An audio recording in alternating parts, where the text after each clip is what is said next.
How are you, Sarah? You're mute. Sorry about that. Trying to catch up. I know how that is. It doesn't seem like it's possible some days. No. I thought when I retired I might have like less email, but that does not seem to be.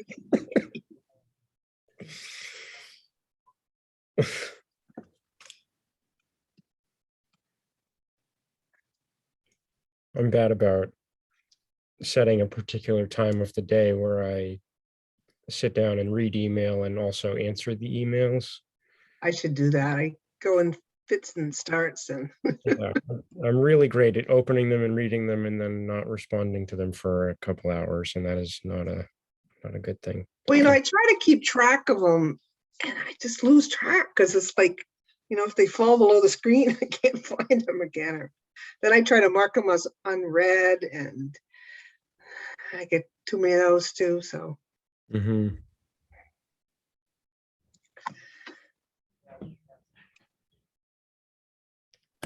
Well, we have a quorum. Yeah. So I think we're ready to get going.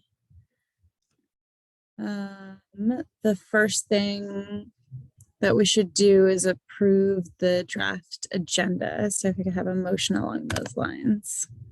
I would approve the agenda. And I would second that. Great. Thank you. Moved by Councilor McGee, seconded by Councilor Carpenter. Any discussion? All those in favor, please say aye. Aye. Aye. Any opposed? That passes unanimously. And our next thing is to approve the minutes from April 21st. Did you all get a chance to look at those? Yep.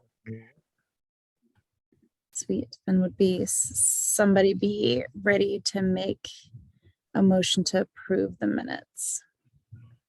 I would make that motion to approve the minutes. Second. Great motion made by Councilor Carpenter, seconded by Councilor McGee. Any discussion? All those in favor, please say aye. Aye. Aye. Aye. That passes unanimously. Great. And now we're to our public forum. And just to orient folks, we had originally said that we would make this meeting today about the camping ordinance because there's been some turnover at the city attorney's office. That's going to go ahead and be pushed to our June meeting. And we today are just talking about a fair housing presentation from Jessica from CDOEO, and then I don't know if it's Eli or ELI update from Rebecca Reese.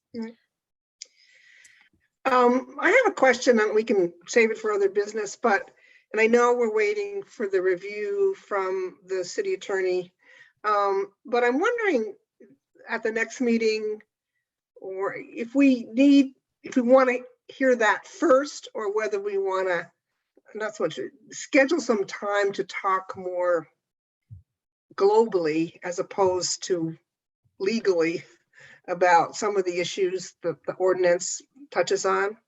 I'm sort of feeling like we haven't had sort of I don't know, it's not philosophical, but sort of some bigger picture discussion. So I'm not sure the best way to. I wonder if we can combine that. I would like if we tried to combine that into one meeting. One, Okay. because I know there's a lot of interest around that. Yep. I think folks would probably be interested in both parts of those discussion. So I don't know if folks just feel okay about our June meeting maybe being a little bit longer and focused on that, so that we can, and hopefully we can also have the review in some written form before the meeting so that we can digest that and then talk about it globally. So we're not trying to digest while thinking about it globally. So I'll talk to Haley, Okay, the person doing that between now and then. Okay, that sounds fine. Great. And with that, I'll open the public forum. I think we can go ahead and promote who I assume is Jess for CVOEO and Rebecca to panelists so that they're ready to go. But is there any member of the public who would like to speak?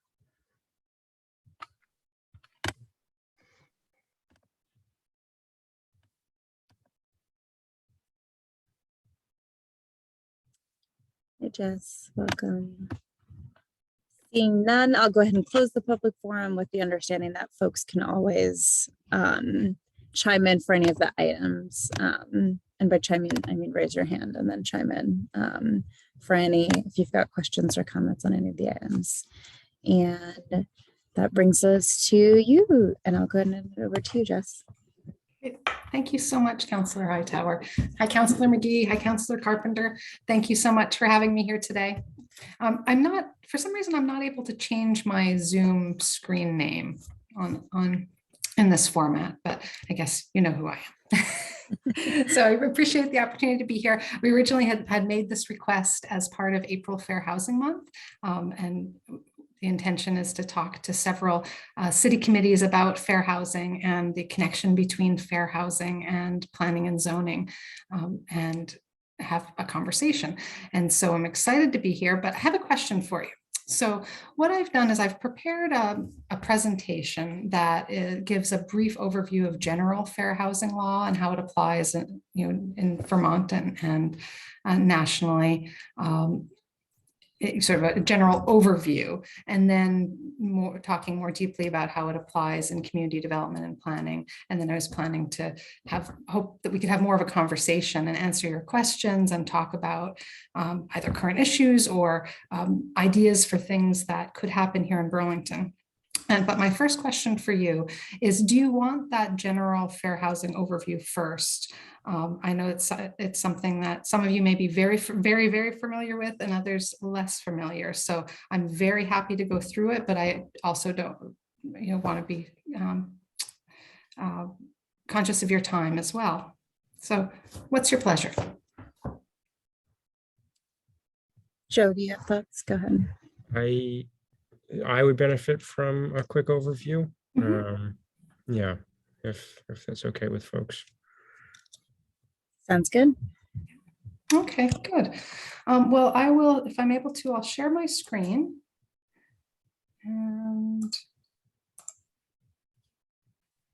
okay, can you see that first slide? Mm-hmm. Great. So what I'll do is I'm just going to talk for a couple minutes and go so we can go through the basics pretty quickly. But feel free to interrupt me if you have any questions, and then where we'll pause is on how fair housing relates to planning and zoning, and I'm really looking forward to the conversation after that. So and it's not forward. There we go. So I'm Jess Hyman. I'm the Associate Director of Housing Advocacy Programs at CVOEO. And as you know, the Champlain Valley Office of Economic Opportunity is a social service organization based in Burlington.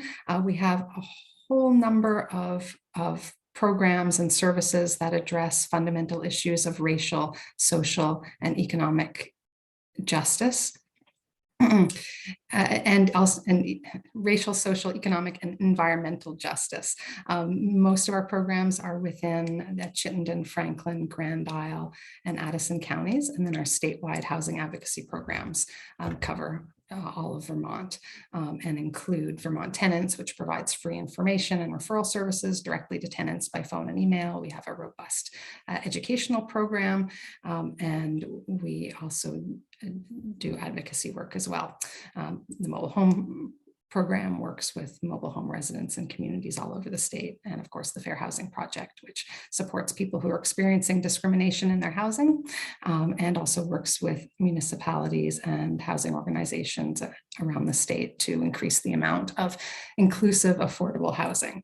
And then our housing advocacy programs are also managing the CARES housing voucher program through this summer. And so what I'm going to do is just go over the basics of fair housing. And so fair housing is the right to equal access, right to equal opportunity in housing choice, and the right to rent, buy, or live in a dwelling free from discrimination. And so that legal definition is a little different from what we might intuitively think of when we think of fair housing. So often when we think of fair housing, we're thinking more broadly about what is fair or just or right.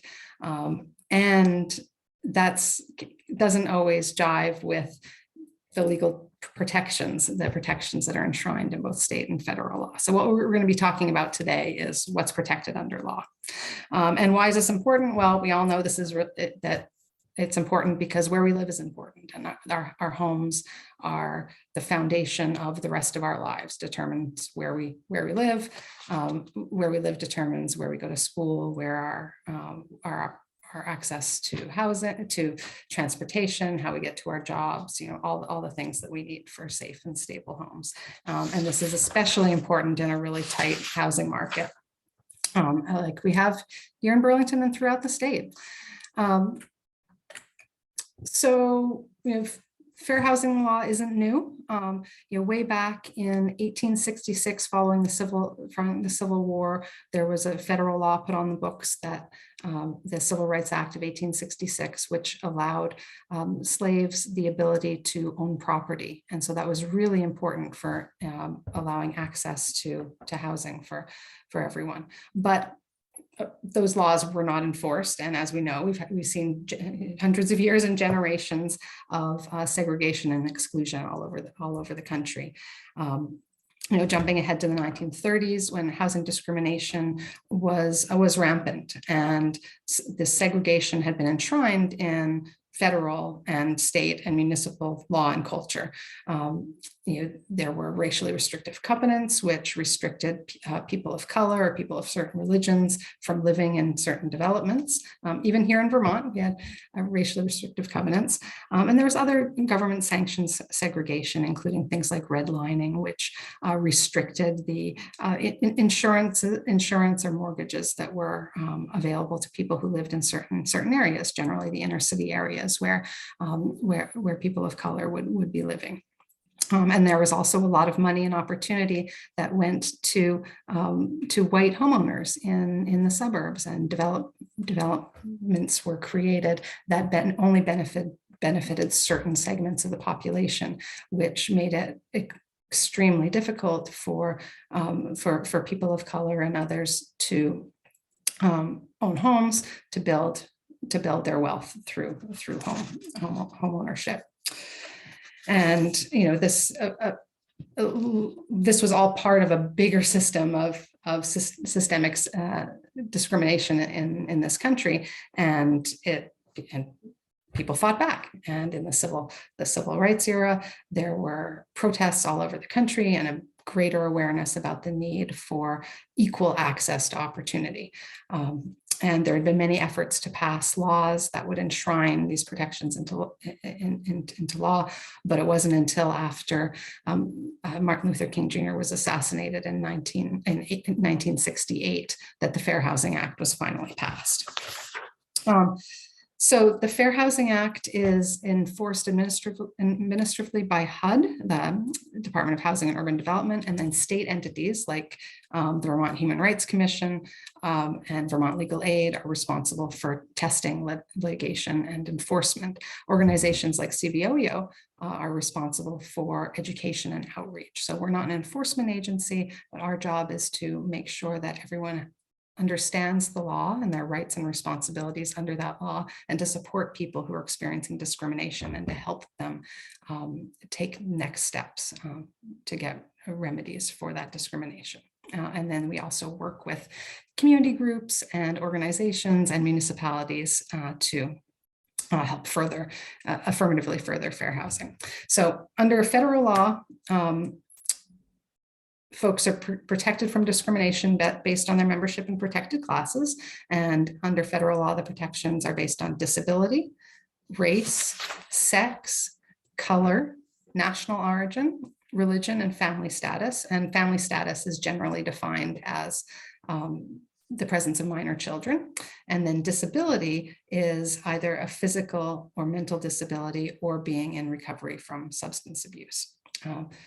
And then the states have the ability to add additional protections. And here in Vermont, we've added quite a few. We've added receipt of public assistance. And so that includes things like housing choice vouchers or 3 Squares Vermont or Reach Up or any type of public assistance. Gender identity and sexual orientation are specifically covered. And now at a federal level, the federal protection against discrimination based on the basis of sex now also includes gender identity and sexual orientation, which is as it should be. Other Vermont protections are based on marital status, and so that would either be being married or not being married, age, and then a new protected class from just a few years ago, which protects victims of abuse, sexual assault, and stalking. And that's part of a whole host of other renter protections for victims and survivors of abuse. And Vermont also has this wonderful additional protection for against discrimination based on the income of prospective residents in planning and land use decisions. And what that essentially is that's an anti-NIMBYism protection. And so that, so for example, it makes it unlawful to discriminate in a land use decision or permitting of housing because the project would contain affordable housing. And so it's important to note, there's a difference between First Amendment and this protected class. So for example, at a hearing before a planning commission that's considering a permit for a proposed affordable housing development, say if a member of the public declares that in their opinion, there's already enough affordable housing in that particular neighborhood, that person may have the right to make that statement as a member of the public. However, the officials deciding on that permit can't deny it based on consideration of the income of prospective residents. And so this is something that has not, I don't believe it's ever come before the courts in Vermont, but it's a really important piece of our anti-discrimination and our protections here. And it's important to note that all of these protections apply to individuals. They apply to everyone living in a home. They apply to municipal decisions. They apply in zoning and in land use as well. Some of the examples that we see, coming to our to CVOEO from people who are experiencing discrimination are things like a landlord refusing to show an apartment to someone because they have a housing choice voucher. So that's blatant discrimination based on receipt of public assistance. We've also, another example is a landlord asking a BIPOC applicant if her partner is the father of her children, and then requiring more references from her than from other applicants. These are all real examples that have come in. A realtor showing a Nepali family only showing a Nepali family homes in a neighborhood that has other Nepali families and saying that you'll be more comfortable here. So that's steering, also inappropriate and illegal. Or a condo association that refused to provide a designated parking space for someone with a disability. So failure to respond or to provide a reasonable accommodation or reasonable modification is also a violation. So our friends at the Human Rights Commission and at Vermont Legal Aid, who received the complaints, show that about a little more than half of the complaints in Vermont are related to disability and reasonable accommodation, followed by discrimination based on skin color or national origin, and then on family status. And when we look at the number of fair housing complaints that are received, the formal complaints that are received from our partner firm, at our enforcement partners, or the calls and emails that we get here at CVOEO, the number of reports that we get is really much smaller than the actual discrimination that's happening. A lot of people are facing discrimination and harassment in their housing, are being excluded from housing opportunity, and are also putting up with harassment and not reporting it. And one of the main reasons for this is fear of losing their housing and fear of retaliation. So in a time now when we have such a shortage of housing of all types at all income for people of all income levels, and especially a shortage of housing that's affordable for people in middle and especially the lowest income levels, fear of losing housing is really strong and valid. And so there's a lot of a lot of unfair treatment that people are putting up with because they don't want to lose their housing. And folks are also frustrated by what happens when they do report it, because even when these things are reported, there isn't always a timely remedy. And if something does make it, a complaint does make it through the court system, it can take months, it can take years for there to be remedies. So, I think that when we think about the implications on a municipal level of a high number of fair housing related challenges, that there's a system we have that's set up to deal with illegal fair housing, and there are some opportunities for different ways that we can look at things to help people sooner rather than later. Let's see. So we already talked about who's protected. So everyone seeking housing and everyone and all the occupants of a dwelling. These laws apply for all residential dwellings and everyone connected with housing. And so that's owners, property managers, maintenance staff, homeowners, condo boards, et cetera, and all advertising and statements are subject to fair housing law, even when the property itself is exempt. And as I've mentioned before, fair housing laws apply not just to discrimination, but to harassment as well. There are some exemptions. Owner-occupied buildings with 2 or fewer apartments in Burlington are exempt. Refusing to rent to a potential tenant over the age of 18, under the age of 18, religious housing, senior housing, both exempt, as well as rental units that are too small based on occupancy standards. So fire code trumps fair housing in that way. So as a general rule, an occupancy standard that limits tenants to 2 people per bedroom may not violate fair housing law, but a rule that says only a certain number of unrelated adults may live in a building or may live in a unit may violate fair housing law. So, and this is where we get into the most interesting part in terms of planning and zoning. So the Federal Fair Housing Act did more than just require people not to discriminate.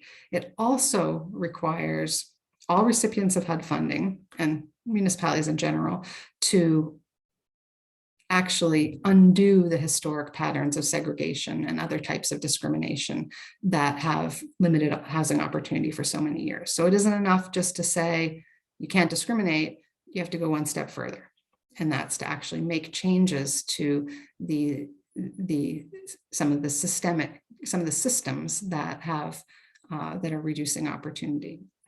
And of course, Burlington has done a great job over the years of looking at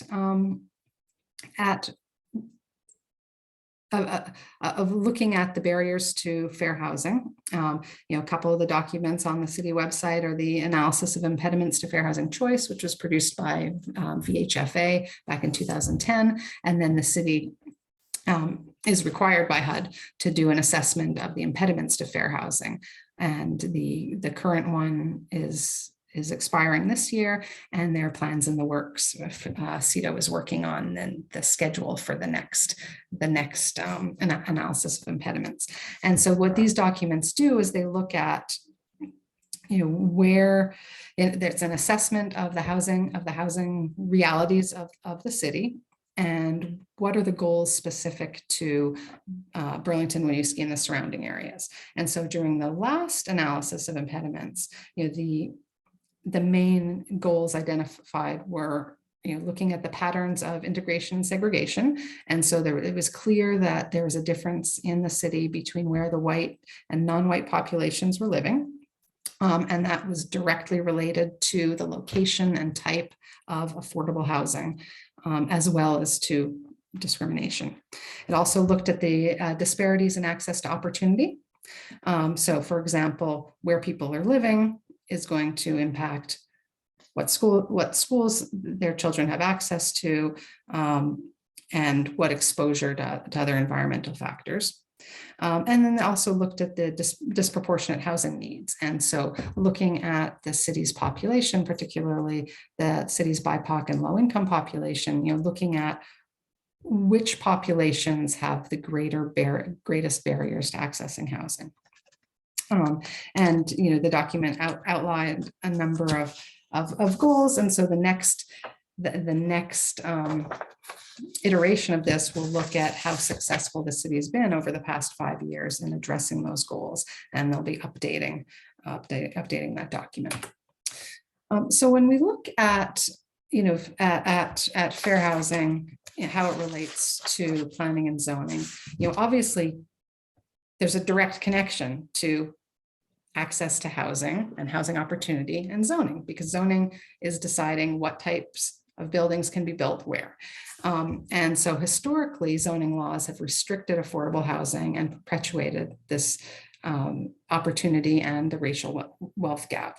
And it's important to note that fair housing laws apply, supersede all other laws, rules, and ordinances, and apply to planning and zoning, municipal planning and zoning. And it's also important to note that there can be a disparate impact. So a disparate impact is when there's a neutral or otherwise lawful rule or ordinance or policy that has a disproportionate impact on protected classes. For example, if zoning doesn't allow multifamily or affordable housing in certain areas, and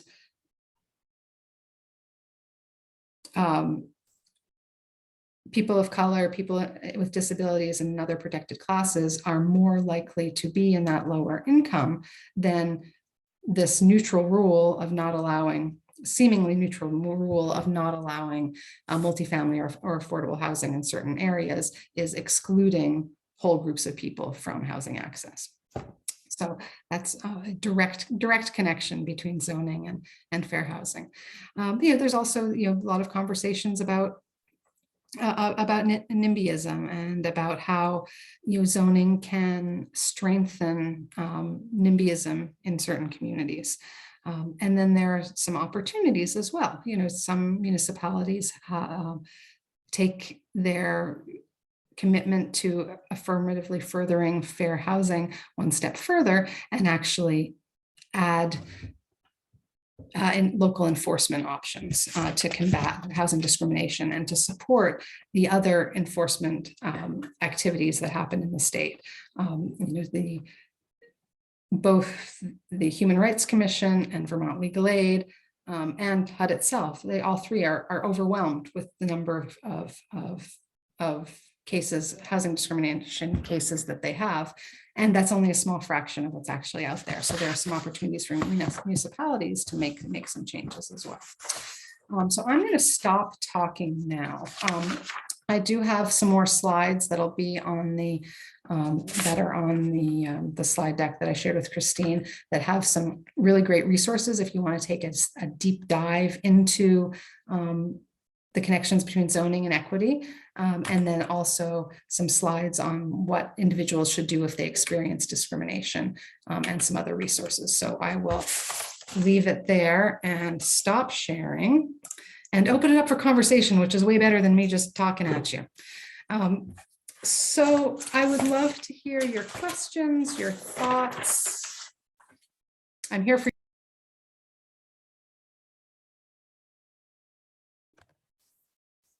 Thanks, Jess. Any of my fellow counselors have questions? Go ahead, Joe. Thank you, Jess. That was a great presentation. I had a quick question about the senior housing exemption from the Vermont protections. And my assumption is that that is only the age protection and none of the other protections. correct. And so that's an exemption for both state and federal levels. So senior housing that's designed for seniors with services provided is allowed to restrict age, is allowed to restrict resident age. There are some little subtleties where there can be a certain percentage of people who are under the certain age, but it's in excuse me. Whereas for other types of housing, it would be illegal for someone to say, oh, you're 27 years old. I'm sorry, I'm not renting to you, or you're 97 years old, I'm not renting to you. For senior housing, they are able to say, no, you have to be at a certain threshold. Yeah. And a Thank lot you. of that came out of, yeah, I remember all this when they used to have adult only housing, which you cannot do. So there was a Yeah. direct response to owners that would only rent to adults. And so it's really, the exemption really relates primarily to having children in the building. That's pretty much what it's exempting you from. Exactly. Yeah, and related to that, and with the whole number of people in a building. So in a unit, a landlord based on fire code could say, there can only be X number of people in this unit, but they can never say there can only be 3 children in a unit, or some number of children. Mhm. Yeah. I have a few questions if no one's in the queue, which is, sorry, I'm looking for it again.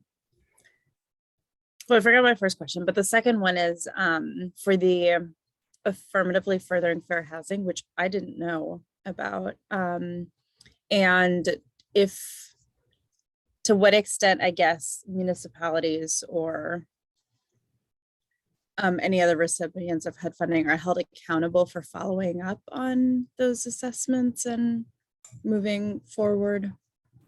That's a really good question. And in the past, it has depended on the federal administration. So the previous federal administration had essentially gutted the affirmatively furthering fair housing provision.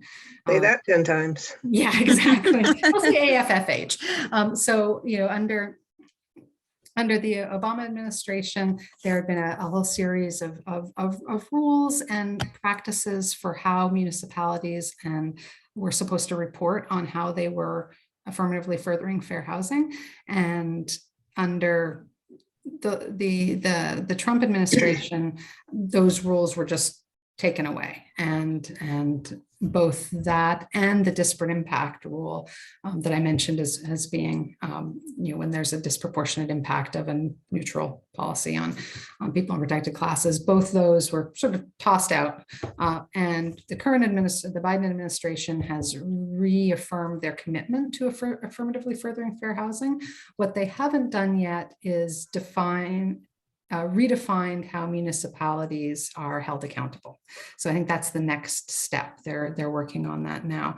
But under, in the city's analysis of impediments, this, no matter what the administration is, I think Burlington's always been really good, and the state of Vermont as well, of putting together a really robust analysis of what's going on and setting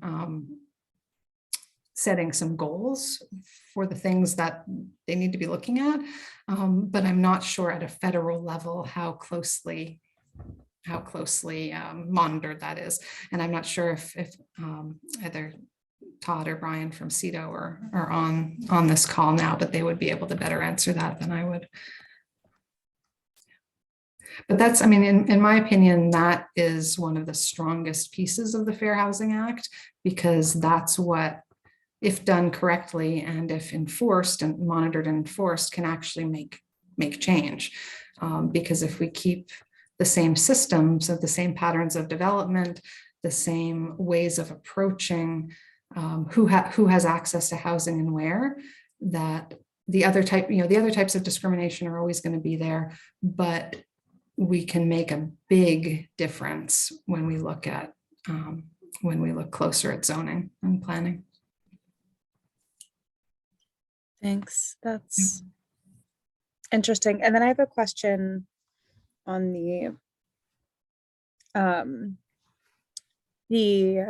I guess the following incident you have when you're to file an administrative complaint. I guess I'm just curious, because obviously a lot of people don't want to do complaints while they're living there. And then sometimes they get kicked out anyway. And I think that's when it's more likely that they would file a complaint.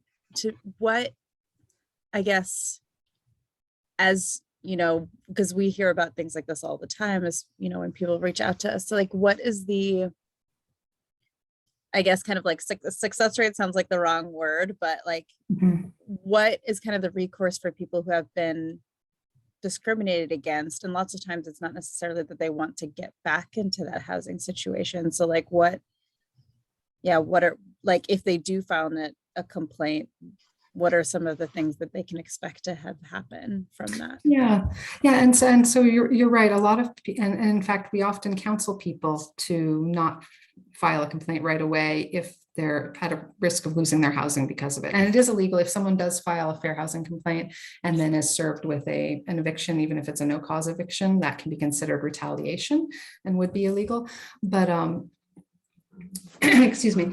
So, you know, a lot of times we help people make sure that they're in safe and stable housing first, and then they've got that time to file a complaint. So what people can expect when they file a complaint is a process, and it depends on the type of complaint and who picks it up. So the complaints can go directly to HUD, and then sometimes HUD will process them. Other times they'll refer them back to the Vermont Human Rights Commission, and the Human Rights Commission will do an investigation and determine whether they determine that illegal discrimination is happening. And then their first course of action is to try and mediate the situation and try and come up with a solution that works for everybody. But just like you said, if someone is, say, dealing with harassment in their home based on their skin color, the solution for them might not be staying in that place with a racist landlord. The solution may be finding another home. And so, you know, sometimes they're able to reach a resolution, sometimes not. If it does go to court, and if the court case is successful, then the complainant could, you know, there's everything from, you know, they could have their, you know, attorney's costs covered. They could get compensation for, you know, emotional, for actual costs or emotional damages. The housing provider may be forced to provide housing in cases where there, and this hasn't happened in Vermont, but it's happened all around the country, in cases where there are really egregious violations, often based on sexual harassment or assault. Property owners or managers might be barred from operating rental properties.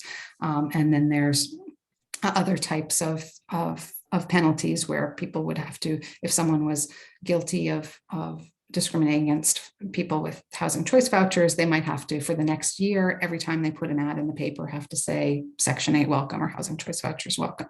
And so there's a lot more that can be done on the penalty side for the person responsible for the discrimination, and it's less satisfying for the person experiencing the discrimination. And that's where my job, and I think the job of others in this work, can get really frustrating, because we're not always able to help someone in that moment when they're facing harassment, when they're never getting called back when they call 20 different apartments and someone without an accent in their voice is. You know, things like that can be really difficult to prove.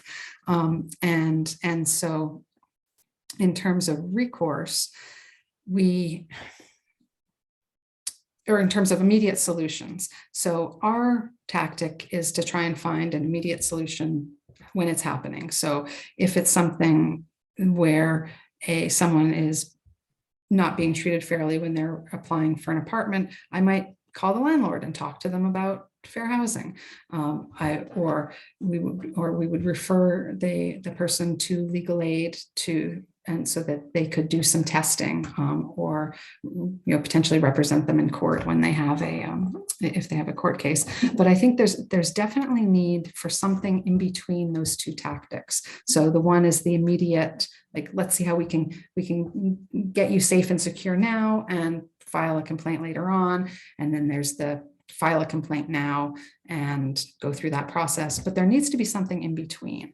And I think that's where there's a really there's an opportunity and a role for more restorative justice and mediation informed approaches that can help people better understand both their rights and their responsibilities. That's not something I would advise if someone is being, harassed, or there's egregious discrimination. But in some cases, a little bit of education can be helpful. We do find that there are a lot of people responsible for supplying housing who are just simply not aware of the law.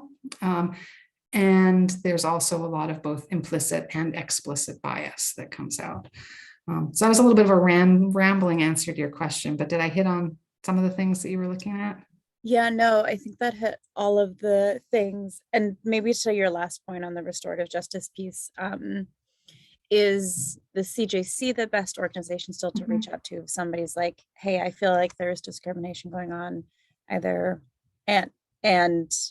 or yeah, I guess what would you say if that's the route that they already know that they want to take? Yeah. I'd say yes. And so I think anytime there's any concern about illegal discrimination in housing, it should always be reported to Legal Aid, the Human Rights Commission, and through us, because as I said before, there's only a small percentage of what happens actually gets reported. So it's really hard to document. And so we need to know how often it's happening so that we can advocate for better policies, for more funding for Legal Aid, for the Human Rights Commission, so they can have more investigators and more work. And so I think reporting it is really important. And also for that immediate mitigation, the Community Justice Center or other organizations that do that type of work are really important as well. Because a lot of it too is changing how, as a community, how we think about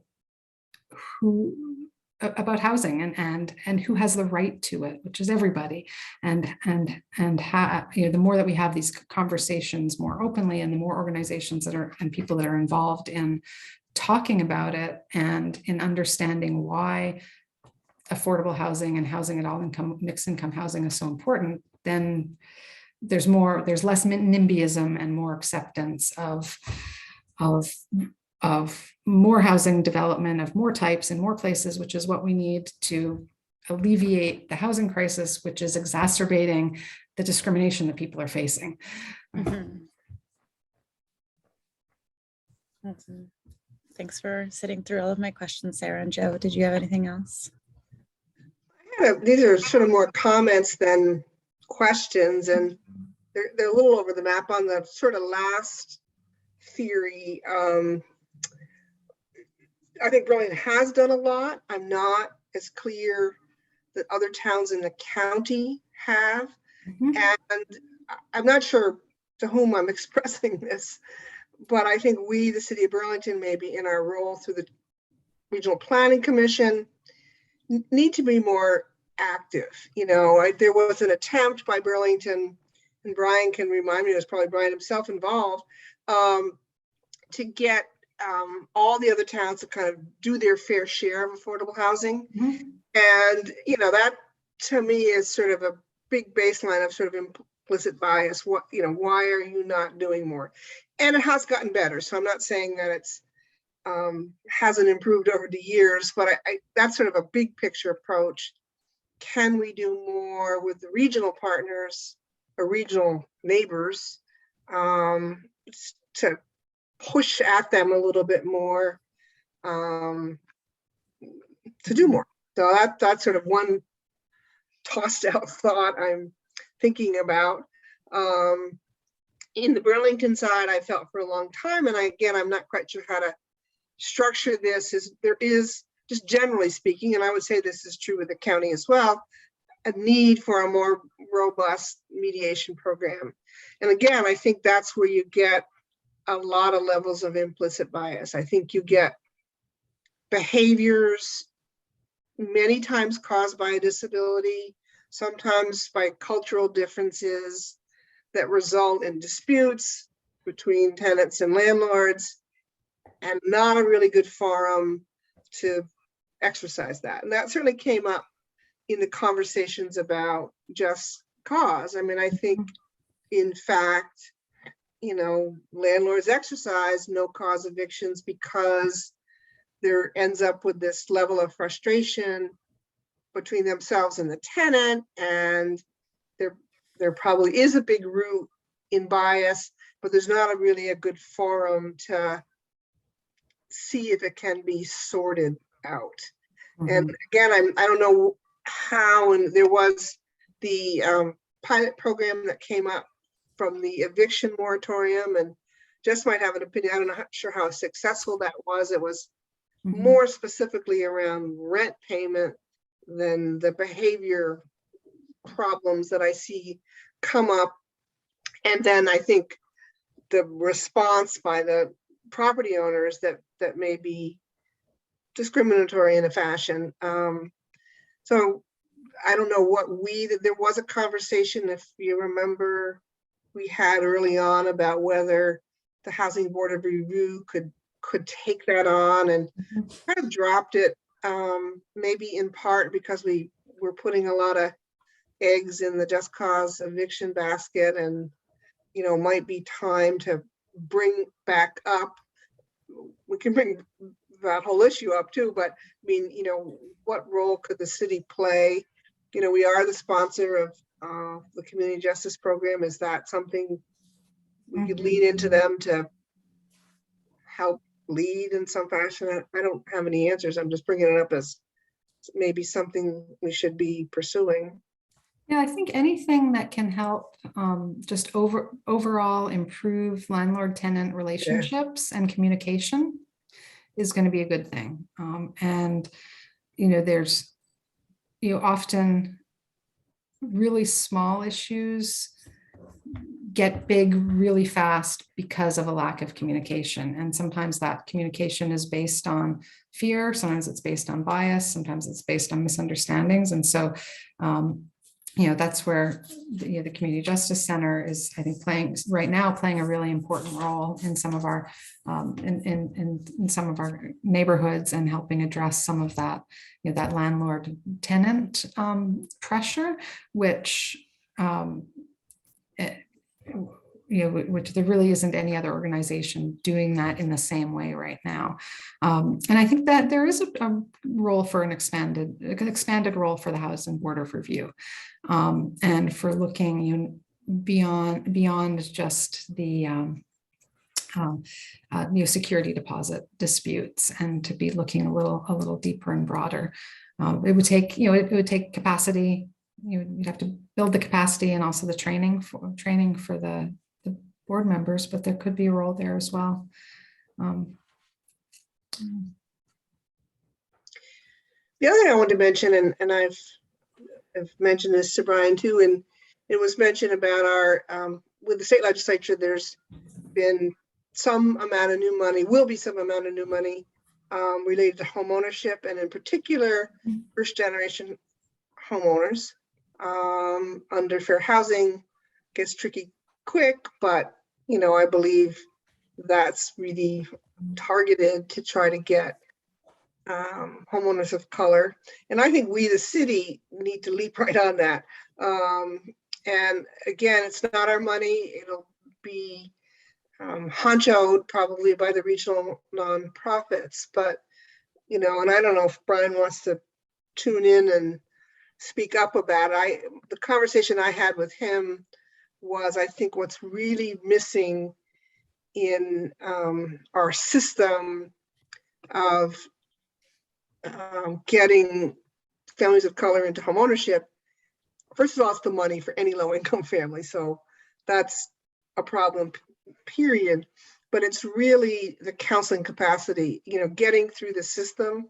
I mean, for anyone who's ever had to get a mortgage or give a mortgage, it's a complicated system and takes a lot of hand holding. And I don't, again, know what our role ought to be, but I think we are so underrepresented we're underrepresented in the city in homeowners, period. And we're dreadfully, abysmally low in families of color. So, what can we, what can we do about it? So I'm tossing those out. Brian, I don't know if you got any thoughts there, but I know there's an interest by the administration of doing something in that, and I don't know what you can share with us at the minute, but. We've been working with REIB for quite a while. We've had a little bit of a delay due to the changes within that office, Yeah. and their ability to devote time to this issue, but we continue to work with Pitt. Todd Rawlings and I and Maura Collins at VHFA have had a number of conversations about, a variety of approaches that the city can take.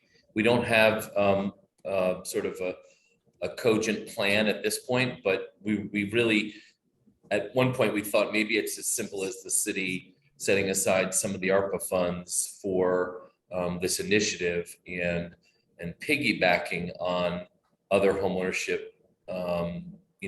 assistance programs, and just essentially adding some resources to first generation home buyers as a proxy to really reach people of color, BIPOC homeowners, as trying to skirt around this issue of the fair housing issue that we all know can be challenging. But I think there's support and consensus that that's the direction we should go, but we haven't actually put it down as a formal proposal yet. Well, maybe this sort of as a committee, all of this is reasonably new, and in 2-3 months we can check in and have more of a specific conversation, because I think it's going to be really important. And we need to find, we need to find housing for everybody, but we haven't done a lot on the homeownership side. And part of the problem is we're not building lower cost homeownership, i.e. condominiums. That really is a first home for lots of people, and we're not building them. And that gets to a bigger picture quick around national financing and how you finance condominium buildings. And it's unfortunate, and I'm not sure, again, the role the city could play in encouraging condominium development at the lower end of the scale, because there are some, there's brand new down payment assistance program. There's I think there's going to be some money there to do it, but we don't have the stock on that end at all. Yeah, there's some really creative approaches that CHT just developed a project in Winooski that's affordable condominiums, and they're looking to do something like that at the next phase of Cambrian Rise. Yep. So that's exciting. That would be delivering in today's market, a very affordable price point. And the other side of that too is the lack of 3 and 4 bedroom units for larger families, and a lot of the new arrivals to Vermont are larger families, and they can't find not just apartments of the appropriate size, but when they're looking at home ownership. We were actually just talking with someone yesterday about this, and she works within the Arabic speaking community, and talked to many people who had gone through all the home ownership courses, and they were ready, and they had their funding ready, and they're ready to purchase, and just can't find a house that's big enough for their family. And so I think there's a need for that condo size, smaller size home ownership, and also in some cases multi-bedroom homes too that are harder to come by or being purchased, snapped up for rentals. That is, Burlington has lost, I don't know, I think I looked and it was like 500 home ownership units. And what it's saying to me, I don't think it could be conversion, but my gut is, without the research, is they're being used as rentals, which isn't the worst thing in the world. But I also think there's sort of lost opportunity for just the families you're talking about, and I had said, this was the hallway conversation with Brian, in addition to the coaching and getting through the process, sometimes what we might need is the ability to step in and buy something and being able to hold it. Again, haven't thought out the logistics, because I think in this marketplace, you know, and I see that in my own neighborhood, which is perceived to be highly home ownership, but it has lost a lot of it. And I think these are what I'm just going to call single family homes being turned to rentals. Again, not the worst thing, but I think those are the kind of homes that you're talking about, Jess, and people can't move quick enough to get in an offer, even if they're already pre-qualified. So I don't, again, quite have the answer, but I think it's a significant problem. And there may be funds to get somebody, for example, down payment assistance, and you know, or use the limited equity formula, but you got to get an offer on the house first. And you know, maybe that should be something we should be sort of looking at. And that circles back to the discrimination and fair housing conversation too, is that if there are, you know, this super hot housing market and offers are coming really fast, you know, often people can make discriminatory choices about whose offers they're accepting or in which order they're looking at them, or what they're accepting in ways that are informed by their biases, and end up excluding people who might need more time with the process, or who just simply might look different than the seller's current neighbors. And we've got to be really vigilant about that.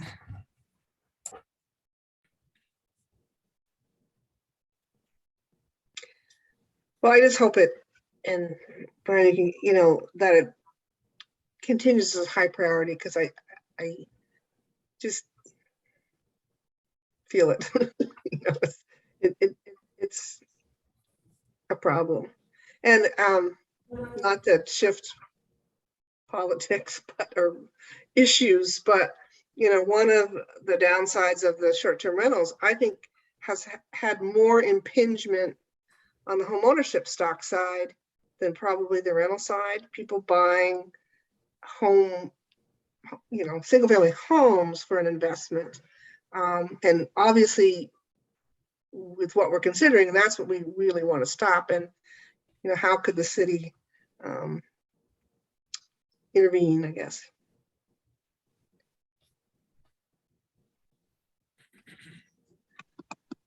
Easy answers. I had suggested that soon, and I don't know when, maybe the July meeting or something, that we get an inventory of what all the new housing resources are for the state. So, and maybe we can put our thinking caps on, and Brian can come to us with, you know, how do we push on some of that to take advantage. And who do you think would be best positioned to deliver that inventory? Well, I think one of the state, I mean, I had suggested VHFA or VHCB, and then I think somebody like CHT, who's going to be kind of on the recipient side. So both, you know. Yeah, we'll coordinate that though. We can do that for if you want to do it for your July meeting, if that works for folks. But we're going to do June on camping and stuff. So I just was, and you know, there's still got to be some sort of filtering. I am on a board that I'm facilitating a meeting. It's the Northgate Resident Ownership Corporation, and it starts in 2 minutes. And I was asked to facilitate, so I'm going to hop off this one. But I'm prepared to work with you all on this. You know, sort of what are the new available resources and sort of projects in the pipeline, and have that discussion at your upcoming or your July meeting would be great. And maybe by then we will have made some specific progress and a concept on how to advance first generation home buyers. Thanks, Brian. Sounds good. Thanks. Thank you so Have a good much. evening. Happy Thank you. facilitation. Yeah. And anything else on this, or can we let Jess go as well? I mean, I Jess, just, I think any ideas you have, Jess, and this flashes of wisdom on how to make this more of a regional issue. We have to do our own work, but I still feel like some of the other towns skate on this a little bit. And Yeah, I think, and that's a really good conversation to have with the Chittenden County Regional Planning Commission. Yeah.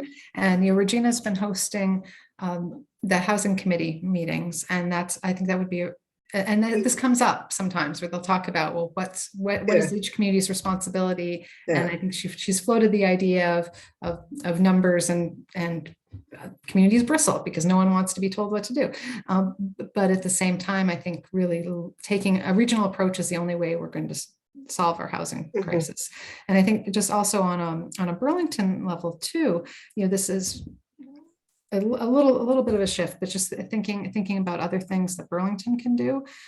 If there's any way to incentivize property owners and landlords to be more aware of their fair housing rights and responsibilities, if there's a way to, it's really difficult when we hold a training, for example, the only people who show up for fair housing training are people who are forced to be there for some reason, or they are intending to do better. They're aware that it's an issue and really want to do better. And then a lot of people either feel that they know and they understand and they're doing everything right and they don't need to be there, or that it isn't an issue. But if there were some way that the city could incentivize participation in those types of trainings for landlords, like maybe it's a reduction in a permit fee, or something that could help encourage people who are responsible for managing other people's homes to get a bit more of an understanding of their rights and responsibilities would be a good thing. So something else to put in the idea bucket. Yeah. Well, thank you so much for chatting today, and I'll keep sending ideas, and feel free to reach out at any time if there's any other information that would be helpful. I really, really appreciate all of your time and the energy that you're putting into trying to solve these complex problems. So thank you. I think we could say the same to you. yes, thank you, Jess. Thanks. thanks. Thanks, Jess. Great. So we've just got one other item on our agenda, one substantive item on our agenda. If we can promote Rebecca.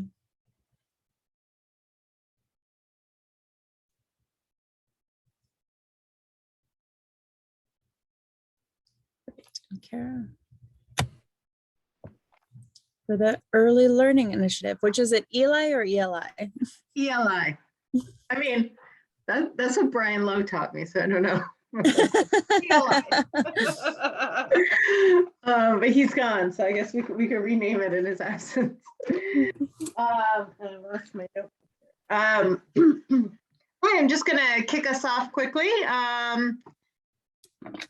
So, right, the Early Learning Initiative lives in my department right now, and about a year ago, Rebecca took over the job as ELI manager and was reorged under me. And she had been working on this sort of part-time and developing the program with Brian Lowe. And the program we had been, just to get everyone up to speed, previously working closely with Let's Grow Kids, and they had been on contract with us and helping us sort of develop and expand the program.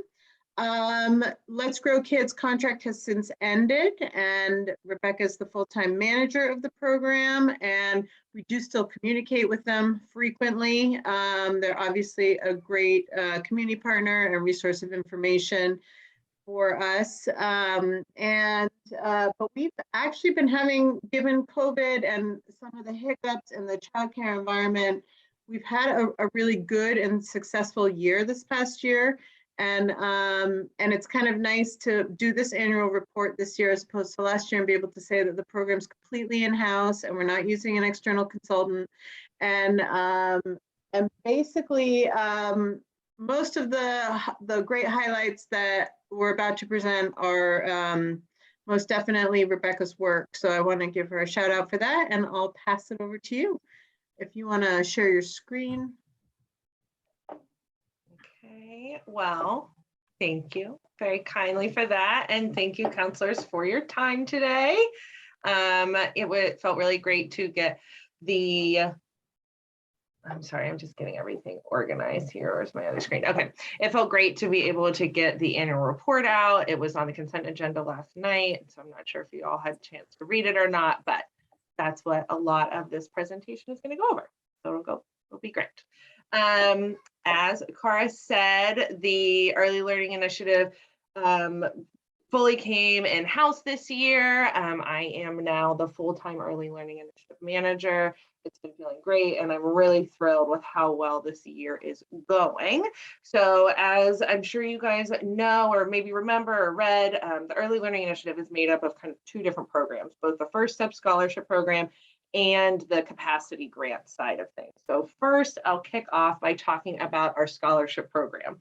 We are in our third year, and our scholarship years run following the school year, kind of. We start September 1 and then end at the end of August. So kind of starts at the beginning of the school year, but then does go through the whole summer. So this is our third year, and so far we've given 114 scholarships out over those 3 years. It's, as you can see, it's grown each year, and we're really proud of that. And even since the annual report was like finalized and sent off to City Council, we have received a few more applications. So I've updated those numbers here again. We've got 60 applications right now, 47 kids enrolled, 16 full partner programs in the program right now in 5 different towns. But those, we have children are actually enrolled in 12 of them. But the scholarship program itself, it is designed in a way to utilize the state funding that's already out there and already available to families. But right now, there's still work being done to it, but it doesn't really quite, there's not enough funding for families. It doesn't really truly make it affordable. And so we layer our local dollars on top of that state funding. And just recently, it was during the pandemic, we really opened up the income eligibility requirements for our own program, and now accept families under that 80% area median income, which grabs all of the, like the federal line of technical low income families in Burlington, which is great.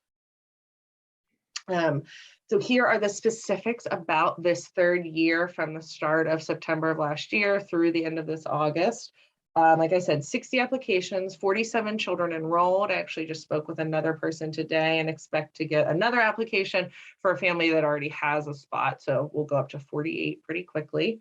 16 partner programs in 5 towns. So how the program works is the children have to be Burlington residents. The family have to live in Burlington, but then that money follows the Burlington family to wherever they want or need to enroll their children in childcare. A lot of kids are enrolled in Burlington programs, but if the family works in Williston, there's a couple kids at a program in Williston. Some people in South Burlington, Shelburne, Essex, just kind of around the area. In reality, right now, there is a shortage of childcare spots out there, and we are running our longest wait list to date. We've got 6 kids on the wait list. 2 families, technically there's 8 kids, but 2 families have found spots and are choosing to enroll with the new scholarship year coming. One of the really great statistics that I'm really proud of is 82% of our families need this childcare to either continue to be employed or find employment. I think that is really important and speaks a lot to what we're doing for working families in the area for sure. 32% of families have reported that their primary language spoken at home is something other than English, and we have 11 languages within our program. And we're estimating, like I said, the scholarship years goes through the end of August, but we're estimating an investment of $250,000 this year for our kiddos with about a $5,300 average scholarship for the year. Moving on to the capacity grant side of things, this is the really big, exciting projects that we get to see brought into the community. So we've been running these since 2018, and we've provided $785,000 into the community to really help support the childcare needs in Burlington and create more spots. When we first started in 2018, the partnership between Let's Grow Kids and us did a survey, and we found that there was about 201 high quality infant and toddler spots in the city. And high quality goes along with, it's called the STAR system, and it's a state qualification system that shows how folks, their staff and director qualifications, how they interact with the community, their level of care that they provide families. So we're focusing on 4 and 5 star, which is technically high quality. So there's 201 high quality spots. To date, we've increased that by 46%, which 92 in new infant toddler spots in the city. Now this is not just our work, obviously, but we're helping fund these spots, helping get them off the ground, working with the organizations that are adding those spots. And then there's a few other preschool spots included in there too. There's a few more preschool spots, but it's still really exciting and important that we're bringing more of those to the city as well. So total, we've brought 120 spots between infant up to through pre-K. Well, I'll get to that. And then we're really excited. Counselor Carpenter, you may be getting another communication from us soon. We're hoping to get another grant out the door pretty soon. We have an application and just working with them to finalize some things. So really exciting. Well, and just to jump in, the exciting part is this application would be for a childcare center right in the center of downtown. So hoping to help some of our, hourly wage retail workers, things like that. Yeah, bring it right where they need it the most, for sure. The big exciting news most recently was that we worked with the One Arts Community School for their Burlington location, supported them. We gave them the grant last fall of just over $103,000 to open a new site in the old North End studio space right in the corner of Archibald and North Winooski. These photos are so great and happy. They are from the grand opening that just happened on May 6th. It was delayed a little bit because they did actually open in December. But with COVID and the weather and having to be inside, they pushed it so that we could all mostly be outside and keep it safe for all the kids. But the top, they did their own ribbon cutting. It was so great. They had a local artist create this really cool like ribbon sculpture there that you see, and all the kids gathered around and held on to a ribbon on the outside, and they yelled, "We love our school," and all opened it, and all of those beautiful ribbons fell, and then they just played in them. It was so great. But beyond the happy day that was, they've added 28 spots to the neighborhood, to the Old North End, 16 infant, toddler, and 12 preschool kids. 14 of their kids right now qualify for CCFAP. Now that is the Child Care Financial Assistance Program, the state offered tuition assistance program that we layer our scholarship on top of. So of those 14 kids, 7 of those also received the First Step Scholarship Program. So they're working really hard to make sure they're offering care and supporting everybody that needs it. Through their own reporting, 11 of their families have self-identified as BIPOC, and they've added 9 teacher positions to the neighborhood, which is also a really great stat of bringing jobs right into that space. New projects and next steps coming. So just recently, just this year, starting in January, we launched our first training program. This is working with a statewide group. They're called Pyramid 802 to offer the Early Multi-Tiered Systems of Support Training, the early MTSS. It's a social and emotional training, and it's a sister program to PBIS, which you may have heard of. That is the training and the social emotional process that is used in the Burlington school system. So really, this is supporting our early educators who are working with Burlington kids that will eventually be in the school district to have that continuity of care, continuity of terminology and support for them. And we've had 18 early childhood educators enrolled in the current class and have already worked with Pyramid 802 to get a second class scheduled for this fall. So we're really excited to continue to be able to offer that. Initially, we were working with our partner programs through First Step Scholarship. And now for this second class, we're going to open it up to all programs, like all educators that are in Burlington proper. So I think that'll be really great and something for the whole community. This is not the happiest news, but it's important to talk about and important to recognize the situation that we're in. Early childhood education is very similar to many sectors of the economy right now, is also facing a workforce shortage. We worked with Vermont AEYC, the Association for Education of Young Children, to get a survey put out throughout the state, and also numbers focused on just Chittenden County as well. 94% of Chittenden County programs are experiencing staffing shortages, and that with an average of over 3 open positions. So this isn't just like 1 or 2 teachers out, there's several folks or several open positions in these programs. Because of that, 88% of programs are enrolling fewer children, upwards of over 11, you can see there. But to work on this and really make sure that we're doing the best for our families and the best for the folks that are applying for scholarships, we're working to increase our partner programs by upwards of 50% this coming year. So we have 16 now. We're really going for that 24, 25 number to make sure that we do have access to spots in the area. We are still catching those families, and we can still offer care to those who need it. Also, there have been rumblings of changes coming to the CCF-AP program for a while now, and that they seem to actually be coming to fruition in July this year. We're expecting, they've been very quiet about it, so there's not a lot of details. We should be learning them as really just kind of in the next few weeks.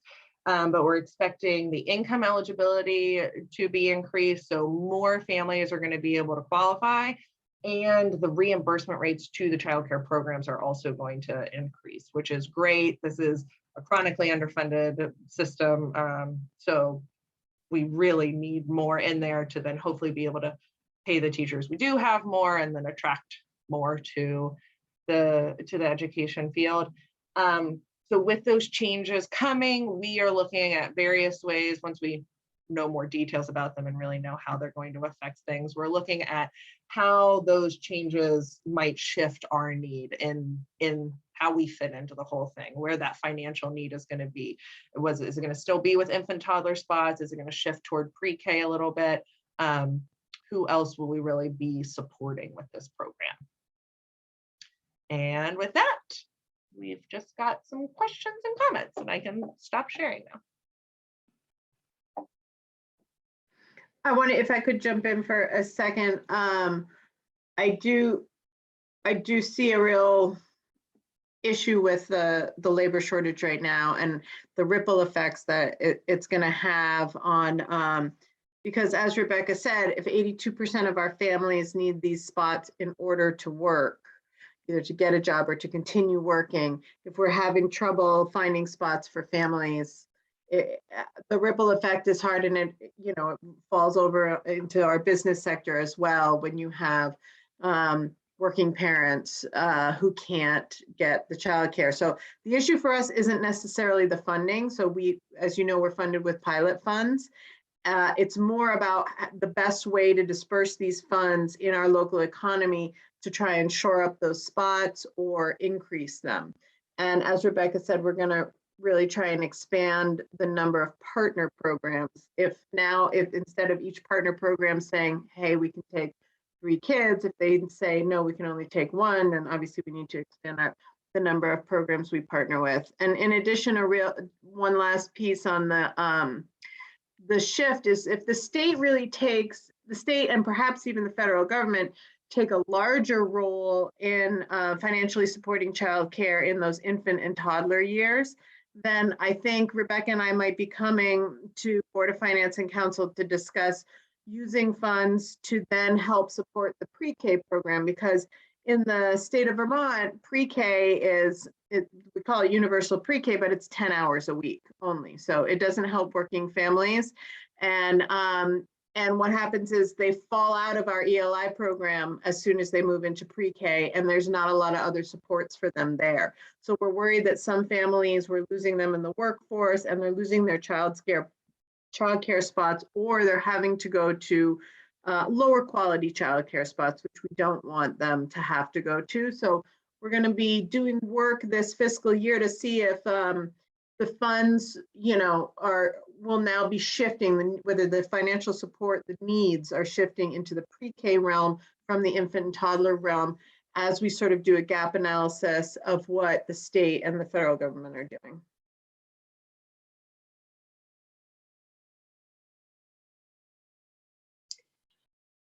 Does any of your role involve working with larger businesses about having childcare on site or So we did, I did have some communications with Beta, because I know that they're trying to set up a childcare facility. I think they've stalled on that. My concern was that if they did that, they were only going to make it for their employees. So, and I think what would be great is if for example, this is just a Beta example, and I'm not calling them out because I don't know what their final plans are, but my thinking was, well, if they're going to have a childcare center out there in the airport, we certainly have people who work at the airport who would definitively qualify for our ELI program and who are going out there every day to work. And if we could ask them, like, hey, if you're going to build this childcare center, can you build in 5 or 10 extra spots? And those children will come with funding, for them already. They'll be Burlington kids that we can. So that was sort of our first foray into that. Prior to that, I think, a lot of years had been spent sort of structuring and building the program. The other thing is we don't have a ton of employers large enough to be entertaining that idea. But I do get where your thinking is going, and I'm interested in that as well. Yeah, and I can speak to that a little bit too. Even this has been several years ago now. I mean, it had to have been probably maybe 2019, definitely pre-COVID. We took a meeting, Brian and I, and actually Will Clavell too, took a meeting with Rhino Foods to talk about that possibility. Right. They employ a lot of parents, a lot of people out there that have kids. And they were looking into that possibility and whether they had it like within themselves, or they even like partnered with an existing program that's already offering care to help expand them, to help fund an expansion of something that's already down in the South End. That was floated then. Again, this was a while ago, and then everybody's priorities changed a little bit. So with the full-time position now and everything, and like really getting the program pushing forward and looking to the future, that's definitely something we've talked about and interested in for sure. And UVM and Medical Center are not doing anything? So UVM had a child care program that shut down during COVID. The Medical Center actually has a partnership with the Y. It's in Winooski. So it's located in Winooski, but it is solely for medical center staff. And that is like totally insulated there. So there's not a lot of back and forth about that because like they kind of already have theirs. Is the UVM one opening back up? No, they closed during COVID and decided that they were done with that. There was like right when it happened, there was a really big concern on where all those kids were going to go, what the influx was going to do to the very few spots that were in town. And a lot of those anxieties didn't totally come to fruition. There were a couple extra kids looking for care, but there actually weren't a ton. And where everyone went, it was kind of a mystery, but it wasn't as big of an impact as we thought it was going to be. Very similar around that time frame, St. Mike's did the same thing and pulled out of their agreement, but the parents actually pulled together and created a new nonprofit. So they have set up like a new program, same space and everything, but a new nonprofit there that's not affiliated.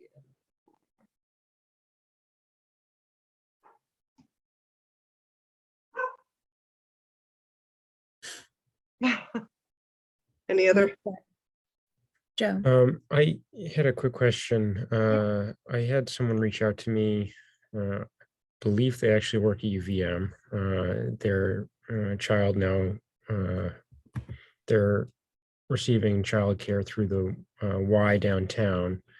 I'm wondering if they participate in this program, and they shared some pretty serious concerns about a number of staff leaving in the last several months, and the childcare there becoming pretty undependable and the hours being cut. So curious if you all have worked with them, or if that would be a possibility as you're looking to expand the program. Yeah, so actually the Y was a recipient of a fairly large capacity grant from the program when they built their new space. And they were a partner program with us for several years. They are not currently a partner program for several reasons. To be transparent, one of them is very much their pricing model it's too expensive for us and our families. So we cap out. So there's the state funding, we layer upon that. And then at a certain point, we have to cap out. And we ask that the centers waive whatever remaining there is, with the knowledge that these families can't pay any out of pocket. And we have struggled to reach an agreement with them. We are still in communication with them.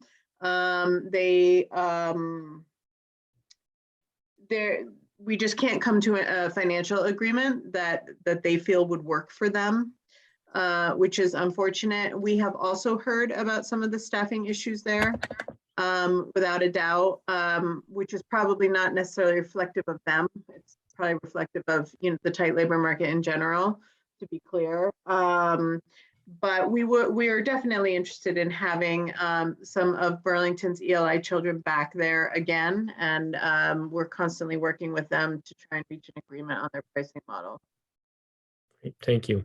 And to what just Cara said, and to their credit, the maybe not necessarily as reliable hours or things like that, that is happening elsewhere as well. It's not just them, because of the staffing shortage. And yes, COVID still, close contacts, these kids can't be vaccinated yet, all of that.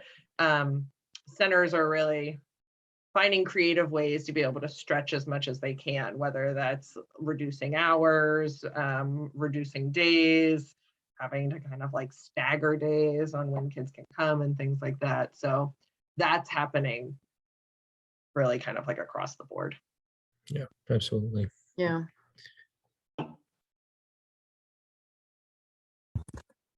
Any more questions for us? Great. Thanks, Thank you so much counselors. for coming. Yeah, I appreciate you Thanks, guys listening to it. It's sometimes I'll be honest, sometimes I'm oh, another evening meeting. But then sometimes it's nice to be able to tell someone what you've been working on, and I see it in Rebecca's face, and she's like, this is what I'm doing. So it actually feels good. So anyway, thanks for listening. Okay, thank you. Thanks so I much. ditto that. Yeah. That's great. Have a good evening. Thanks, everybody. And there's no action item from us because we already approved this yesterday. Mhm.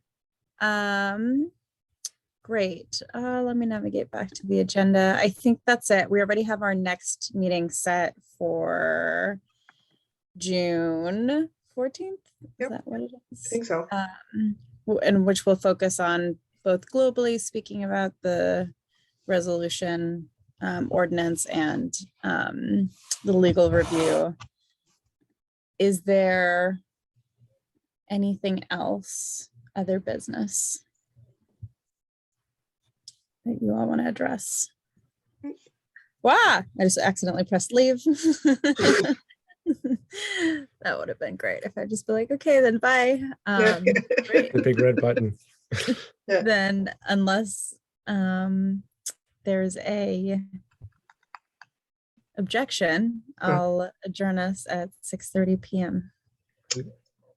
Thank you. Thank you all. Thank Alrighty. you all. Have a Bye-bye. good night. Bye. Bye.